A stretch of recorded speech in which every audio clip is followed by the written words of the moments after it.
ചുട്ടെടുത്ത് എത്ര നേരം കഴിഞ്ഞാലും നല്ല സോഫ്റ്റായി തന്നെ ഇരിക്കുന്ന ചപ്പാത്തി എളുപ്പത്തിലുണ്ടാക്കാം. ഒരുപാട് പരീക്ഷണങ്ങൾ നടത്തി അവസാനം വിജയം കണ്ട റെസിപ്പിയാണിത്. ഇത് വളരെ സോഫ്റ്റ് ആണെന്ന് മാത്രമല്ല ഈ ചപ്പാത്തിക്ക് നല്ല രുചിയുമാണ്. ചപ്പാത്തി ഉണ്ടാക്കാനായിട്ട് നമ്മളിവിടെ 1 കപ്പ് ഗോതമ്പ് പൊടിയാണ് എടുക്കാൻ പോകുന്നത്.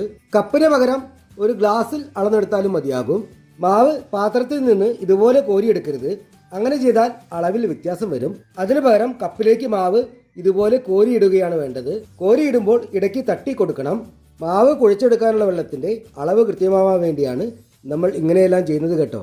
അങ്ങനെ തട്ടി നിറച്ച് 1 കപ്പ് മാവ് എടുത്തിട്ടുണ്ട്. ഇത് 150 ഗ്രാം ഉണ്ടാകും. ഇതുകൊണ്ട് ഏകദേശം 7 ചപ്പാത്തി നമുക്ക് ഉണ്ടാക്കാൻ പറ്റും. ഇനി നമുക്കിത് മാറ്റി വെച്ച് ഒരു പാത്രത്തിലേക്ക് 1 ടേബിൾ സ്പൂൺ നിറയെ ഗോതമ്പ് പൊടി, 1/4 ടീസ്പൂൺ ഉപ്പ്, 1 ടേബിൾ സ്പൂൺ വെളിച്ചെണ്ണ എന്നിവ ചേർക്കാം. വെളിച്ചെണ്ണയ്ക്ക് പകരം ഏത് തരം ഓയിലും ചേർക്കാവുന്നതാണ്. ഇനി നമുക്കിതിലേക്ക് മാവ് അളന്നെടുത്ത